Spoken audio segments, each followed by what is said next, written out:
Fairy Tail Engineer's Quest has been really good, and the build-up and anticipation with the current Gold Owl arc has been awesome. And these current chapters have been really fun, and also the recent one, good action, and also left off with a cliffhanger that I'm like, Lucy, you're probably going to get an easy win if this goes your way, which I'll get into later on. It's been a little over a month since my last Fairy Tail video where I covered about 4 or 5 chapters in a single video, but I primarily talked about the more recent chapter. Today I'm going to do virtually the same thing. However, I'm going to be a bit more detailed as I'm talking about 3 separate chapters right now, and it's important to go through the important points with a bit more nuance than just a brief snippet before I get into the actual chapter and make that the priority of the video. But either way, these last 2 chapters of 100 Years Quest have been really good, and I've been enjoying this Fairy Tail sequel immensely, and hopefully 2024 is when we get the anime. When the anime comes out, I'll probably make more Fairy Tail content a bit more consistently on the channel, hopefully. But either way, let's get right into the video. But before all that, only 26% of the people that actually watch my videos are subscribed to the channel, and if you watch my videos and aren't subscribed, why not subscribe? Hit the notification bell and like the videos. Once you subscribe and hit the bell, you'll be able to get notified whenever I upload next time, whether it be on Fairy Tail, Eden Zero, Four Into the Apocalypse, Blue Exorcist, or any other anime manga I decide to talk about that week. You'll be notified immediately when I upload, and you'll also be able to participate in polls and just check out my weekly community posts to see what else is going on with chapters and all that. Now, let's get started.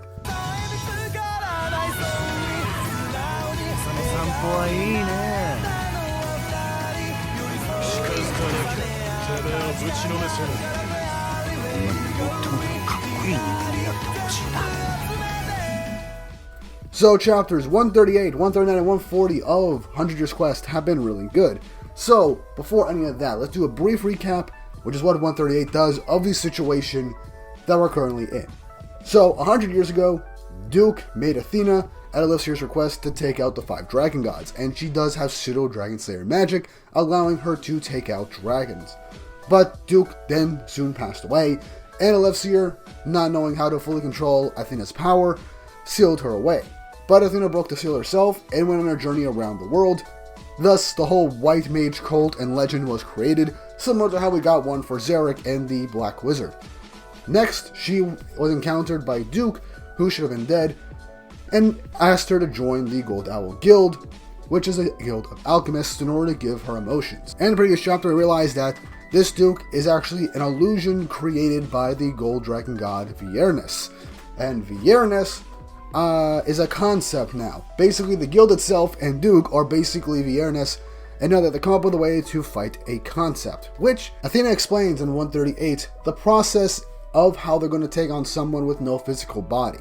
She's apprehensive to this, but then everyone tells her that she's free, and Lucy goes up to say that she has feelings, that she needs to choose her own path for herself. As Athena smiles and says that she will pursue her original goal and defeat Vierness.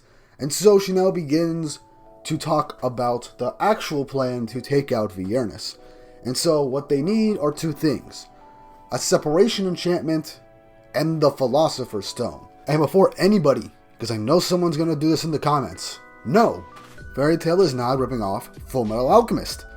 The Philosopher's Stone as a concept has been a thing in alchemy ever since alchemy was a thing in real life centuries ago.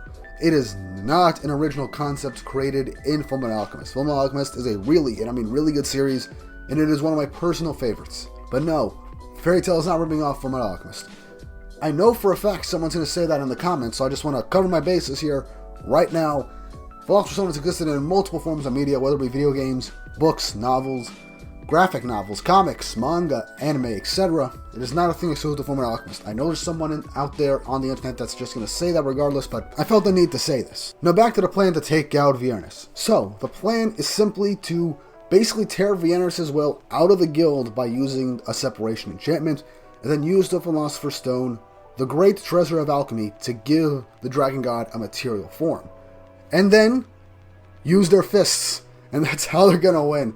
That line is just something that Natsu would say, and honestly that's actually the simplest way to go about this. Now, in all honesty, when I first heard this plan, I'm like, this is a bit too simple, I don't know if I like it. But the more I thought about it, the more I realized that this is actually probably the best way for you to fight somebody that's a living concept that embodies a physical building and stuff like that. And yeah, it kind of makes sense, and I kind of see where they're going with this plan, and I want to see how this goes, because once they put in the Philosopher's Stone, they'll be able to fight Uranus in a physical form. It's not going to go that easily. If they do use a Philosopher's Stone to do this, chances are Uranus is going to be just as, if not more powerful, because the Philosopher's Stone is supposed to be the great treasure of alchemy, so it might give Uranus even more powers for all we know. Either way, it's a somewhat decent, good plan that actually sounds competent and could work. But anyway, Athena then presents that there are a couple of problems with this plan to begin with. There are very few wizards with separation enchantment to begin with, and the most recent one, the strongest one, passed away recently, and that is Irene. But they do know someone who is equal to Irene in terms of enchantment magic, and that is Wendy. But Duke took her magic, and now Wendy is basically in like a catatonic state and is unconscious. So they gotta beat Duke and get Wendy and Rogue's magic back. Honestly, I just like how, well, they all talk about Wendy, but everyone just talks about Rogue as an afterthought, which is kind of a funny joke, but also, don't do my boy Rogue dirty. I like Rogue. He's a good guy. Anyway, the next problem is that there don't seem to be anyone in Athena's knowledge that could create the Philosopher's Stone. But the current content they're in has a lot more alchemists than Alcatacia and Ishgal, so they just have to go around all the different alchemy guilds and ask around. And so everyone goes off on their own journeys to find alchemists, and, you know, trouble and stuff like that. They can't find anything, and so they'll just come to the Gold Owl Guild, where essentially it's really the only place they can go for, and that Duke is essentially the only one that could really create the Philosopher's Stone anyway. Sabretooth is going off to look for more alchemists to potentially find someone if they turn over enough rocks. Meanwhile, Fairytale is going to fight Duke right now to get Wendy's magic back. So that is honestly a really nice two-pronged plan. Sabretooth goes off to try and Philosopher's Stone. Meanwhile, Fairytale plus Jalal, which I feel like at this point Mashima is building up to be like, yeah, Jalal's going to join Fairytale at the end of this arc or in the coming arc, and I feel like it's much needed. Jalal's proving himself, and I'd be happy with it. I'm sure the majority of the community would be very happy with Jalal just joining Fairytale and just full-on getting together with Urza at the end of this. Come on, it's been long enough, let's get this over with. Fairytale's getting ready to jump right into Gold Owl and face off against the elites of Gold Owl and Duke. So, right now, they begin to enter Gold Owl, but to their shock, it's a complete replica of the Fairytale Guild with all of their friends. Juvia, Kana, Elfman, Mary Jane, everybody. And then the doors close behind them, as Joel says that it's all an illusion, as we get a sinister look of all of the Fairytale wizards as they are illusions. Very lifelike illusions at that, and that is crazy to believe. And we knew that Duke was capable of creating human-like dolls with personalities and stuff like that, so that is something very interesting. And this continues into chapter 139, as these sinister-looking Fairytale Guild members begin to go towards and try and psych everybody out. In Fairytale, Natsu's just like, hey, let's all fight, because it's Natsu, and he likes to fight everybody. But Jalal's saying, come on, these are guildmates, how can you fight? But Natsu and Urza are being like, we do this all the time, it's not a big deal. And so Natsu and Urza just begin to fight all of the clones. There's this one moment where Lucy's about to fight the illusion of Levi, but then Illusion Gajil grabs her and says, you'd hit a pregnant lady? You're the worst. Getting in Lucy's head. Obviously it's an illusion, but the mere thought of that just gets into Lucy's head as, yeah, she is about to fight her friend, and in real life her friend is actually pregnant, so good use of psychological warfare there. Levi's clone then uses her word magic to hit Lucy as it begins to melt all around her. Natsu goes over to look for Lucy, but then Illusion Loxus hits him with a large lightning bolt. Illusion Juvia just swirls Gray away in a whirlpool, as Gildarts, a clone version of Gildarts, uses his magic to just deconstruct Urza and Jalal in their turn the cubes as they all get flung somewhere else. So everyone is brought into different areas. Urza wakes up and is wondering where they are, as she is met by the Scenario Sisters. So yeah, earlier she had a hard time with just her, Jalal, and Minerva, when Minerva had an advantage in that fight with her actual spatial magic type abilities, but now Urza seems to be facing them by herself. And now it's obvious that they knew that Fairytale was coming, so they prepared everything so that they'll just separate everybody and take on one-on-one matchups. So Urza right now is fighting 2-on-1, and Lucy and Gray are together, and they're about to face off against Genai and Kotetsu. And they're going to be their opponents. And I just like this little bit of line that Kotetsu states that, well, he doesn't want to fight the girl, but Gray just says, underestimate our rider, and you'll be in trouble. As Lucy just super confident, is like, in my next autobiography, I'm going to make you guys really bad dudes. The next matchup is Jalal against the revived god Serena. This is a fight I did not expect, but this sounds really cool in concept, because Jalal is a relatively strong wizard, we all know this, and god Serena was the strongest in all of Ishgard, meaning that Jalal is about to fight the person that was supposed to be the pinnacle of power up until the Alvarez War arc. So that's kind of crazy, and, you know, god Serena has 8 Dragon Slayer Lacrima, can use 8 different types of magic against Jalal with his Celestial Bodies magic. And this is a matchup I did not expect, but honestly I feel like Manga is giving us a taste of 2 really powerful characters just facing off. And I think this is a really fun matchup. It sucks that Urza's fighting 2 characters by herself, but it's Urza, so I feel like she'll come out on top in some way. And Jalal, he's fighting on someone that, you know, the other of the 10 Wizard Saints cannot defeat 4-on-1. So that's kind of something to think about. And I like how Jalal just goes on to say who god Serena is, and god Serena being god Serena, dances around and just points at Jalal asking at him, so, who are you? And Jalal just has this one panel of him just saying, the biggest sinner in Ishgard. Now, here's the thing. We all kind of know that, yeah, Jalal did a lot of messed up stuff when he was being manipulated and mind controlled, but he did do enough to atone for that. He was even pardoned by the Queen of Fiore. So we all basically know that Jalal has done his time and he's made up for his past sins. But what makes Jalal a good character is the fact, despite everybody telling him he's made up for his past mistakes and sins, he himself still views himself as a sinner, undeserving of any type of redemption or forgiveness. And I just feel like that's going to be his arc in 100 Years Quest once he fully goes into the fold. I feel like he needs to be someone that's fully invested in the main plot at this point. He's a favorite character to a lot of Fairy Tail fans, and I feel like he does deserve to have a happy ending at the end of the day, because if it wasn't for him, a lot of bad stuff would have happened without his intervention and assistance. So I do feel like Jalal should take it easy on himself, even though this does make his character a bit more interesting with the fact that he feels undeserving of forgiveness. And lastly, we have Natsu, as he sees Wendy and Carla tied up in this alchemic binding thing, and he comes face to face with Duke. He states that he can't give the magic that they come to take back, because he's already done something with it. He has created a new power through alchemy with the magic that he took.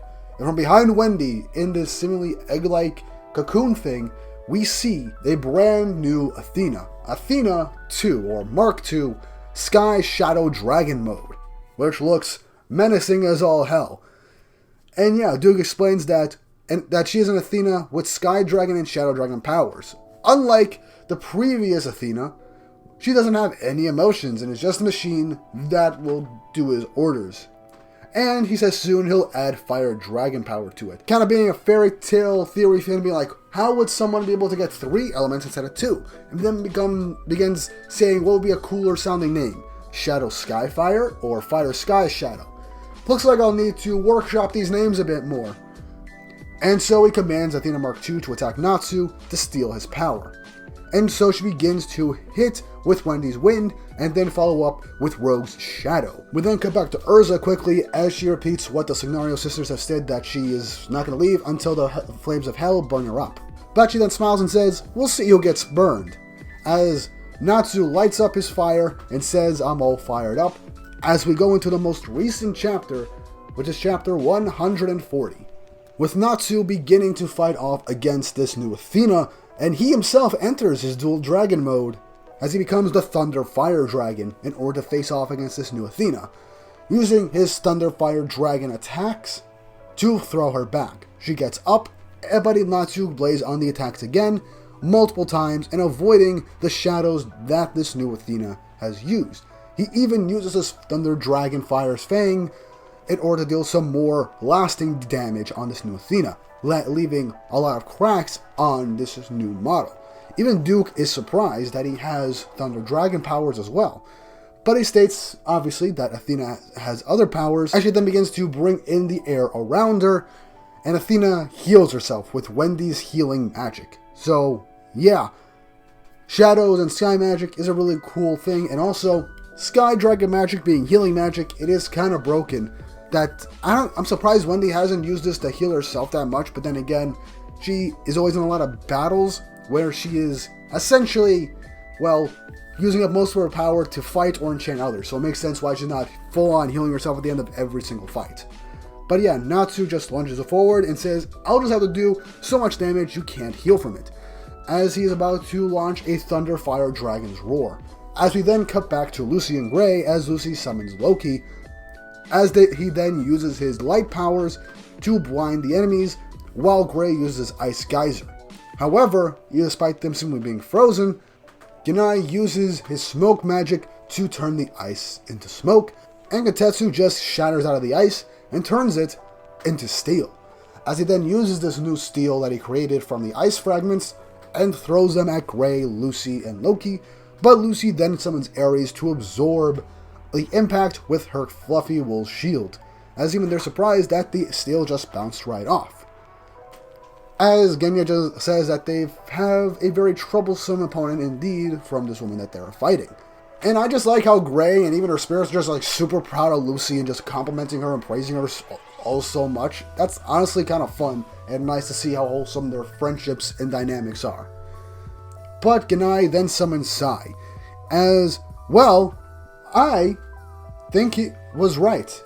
Apparently Sai was dead, because Gray thought that he questions why he's still alive, but Kotetsu just says, look, we were created using the Master's alchemy. As long as he's around, we can't die. So it seems like this Sai is an alchemical homunculus doll, meaning that the original Sai was actually killed, or not. I have no idea. Either or, I'm fine with it, but I'm just going with the fact that this is a alchemic creation made by Duke. And so, he is commanded to seal away Lucy's power with his bond alchemy. As he says, think of the weakest person you know. And Lucy's about to think about that, but since Gray fought Sai before, he says that if she thinks of somebody, their bodies will be swapped and they'll be trapped. And so, he tells her to think about someone strong. And he goes on to say, someone who's too strong, so strong you hate them. Yes, they can be strong as long as you hate them. Apparently, if you hate the person you transform into, you can use their magic. And I like how Genai just asked the question, why not turn her into a dog or a monkey just to save themselves the trouble? But apparently his bond alchemy doesn't work like that, and it has to be somebody that they know, that they're thinking about. Or an object they're thinking about. That's how Gray and Wendy were turned into gems and captured in the first place, because they were thinking of gems at that very moment. Gray tries to get Lucy to turn into Mira by thinking of Mira, because if Lucy gets Mira's powers, it's Mira Jane. She will probably destroy at least most of them. So, yeah, Mira's incredibly strong. But yeah, Gray goes over to try and stop the transformation, but Sai uses his bond alchemy to turn, well, Gray into Natsu. And their powers aren't really compatible with each other. And we cut back to Natsu's fight against Duke as he turns into Gray, as now he can't use his magical power anymore, and he's wondering why his body's freezing. He can't make any firepower, and Gray and Natsu's body just strips as he normally does, which is kind of hilarious. Honestly, I'm surprised I didn't think of this possibility sooner, because I kind of thought Sai with the bond alchemy was like off the table earlier in this section of the story. But hey, this is actually pretty fun and interesting. Now, while both of them respect each other, they're kind of too pig-headed to use each other's magic powers at all, and Natsu's not going to know what the heck's going on. So, yeah, not compatible, so they're not going to be able to use their powers unless they kind of come to a big realization or just swallow their pride. But Lucy's trying to think of somebody that she's compatible with and strong, and whom she hates. There's nobody, but then someone comes into mind, but you're like, no, I can't think about that, we're rivals. Even our compatibility is not good. I don't hate her, but we're rivals. As in that instance, Lucy transformed into the person she was thinking about, and the person she was thinking about was Brandish. And, like Gray, we got an instant win condition, because Gray's like, we got this in the bag now, because remember, Brandish's magic is size manipulation. She literally was able to shrink an entire island to the size of a shell and made her look like a giant. If Lucy just uses Brandish's magic, she can shrink their opponents like that, and then she can just toss them away and knock them unconscious. Or, yeah, she's not going to kill them, but she'll knock them unconscious and Gray can just freeze them or something. That's actually a pretty broken ability when you really think about it, which, since we never really seen Brandish use it in any real combat-oriented thing, I feel like Lucy, if she really does just go on and use Brandish's power, then yeah, they'll win this instantly. It's a pretty easy win condition if you really think about it. Just turn them into the size of ants, they can't do anything. Now, what I really want to see is Brandish's reaction to turning into Lucy. I feel like Brandish will be confused at first, but then she'll figure, you know what, I'm going to use this to mess with Lucy. That'll be funny. It would just be hilarious if when Lucy turns back to normal, she just has marker on her face with a silly face or something like that Brandish did as payback. I would just find that hilarious, because that's just something that Brandish would do. But yeah, that was basically the last 3 chapters of Fairy Tail 100 Years Quest. Everybody was going off to find the Philosopher's Stone to get Wendy's magic back in order to separate Viernus from Gold Owl and put him in the Philosopher's Stone so that they can fight him in that state they don't have physical form to destroy. But no one on Giltana so far is capable of using alchemy to create a Philosopher's Stone, and right now the only person with separation magic is Wendy, so they have to get her magic back. And now the matchups are actually pretty interesting. Urza's fighting 2 against 1 against 2 people that can seemingly alter reality with their alchemy. Jalal is fighting God Serena, a really cool fight that I cannot wait to see. Gray and Lucy are fighting against Genya, Kotetsu, and Aosai, and they've both swapped places with people. Gray is seemingly useless at this instance, and Lucy basically seems to have an instant win condition if she actually decides to use Brandish's powers. And Natsu is fighting against Athena with the powers of Rogue and Wendy at the same time, but now Natsu being swapped up with Gray isn't going to be able to fight at his full capacity. So this is going to be interesting. I kind of hope Natsu and Gray decide to just swallow up their pride and try and use their magic in some way, because they know each other super well. I feel like if they're like, okay, I made the best of the situation, I gotta use whatever their abilities are by memory. It'll be hard to do, but they can do it. They're best friends, basically. I see them just swallowing their pride and just using each other's magic in this instance until Lucy just knocks out Sai and undoes the bond alchemy. But yeah, these chapters were honestly really great. I like that we got a concrete and actually very solid plan to take out Viernus, or at least make it possible to legitimately fight him. We got Sabretooth looking for people that can create a Philosopher's Stone, meanwhile Fairy Tail is off fighting against the strongest members of Gold Owl, and they're having in their own very sticky situations. Honestly, the fight I'm really interested in seeing is Jalal and God Serena. If Marshmallow goes ham in writing that fight, it's going to look great. Urza, I'm curious to see how she's going to fight 2 characters that only one of them was able to hold off her, Minerva, and Jalal, but then again, that was all by surprise, so I'm curious to see how that's going to go on. And I hope we get to see the conclusion of this fight with Natsu once Lucy undoes the Bond rivalry thing. Either way, I look forward to these next couple of chapters of Fairy Tail. Depending on what material comes out for the next couple of chapters, I might do them week by week, or every 2 to 3 chapters like I'm doing right now. But what do you guys think? What did you think of this current chapter of Fairy Tail? How do you feel about the plan to take out Viernus? And how do you feel about the developments of these recent fights and matchups? Leave your thoughts and opinions in the comment section down below. And if you haven't already, don't forget to like and subscribe and hit the notification bell for updates on future videos. It really does help, and it shows you guys enjoy the content I make on this channel. I love Fairy Tail and I want to make more Fairy Tail centric content on this channel, so any and all engagement will be very much appreciated, and it'll keep me more motivated to keep these videos going. And with all that said and done, I hope you all have an awesome day.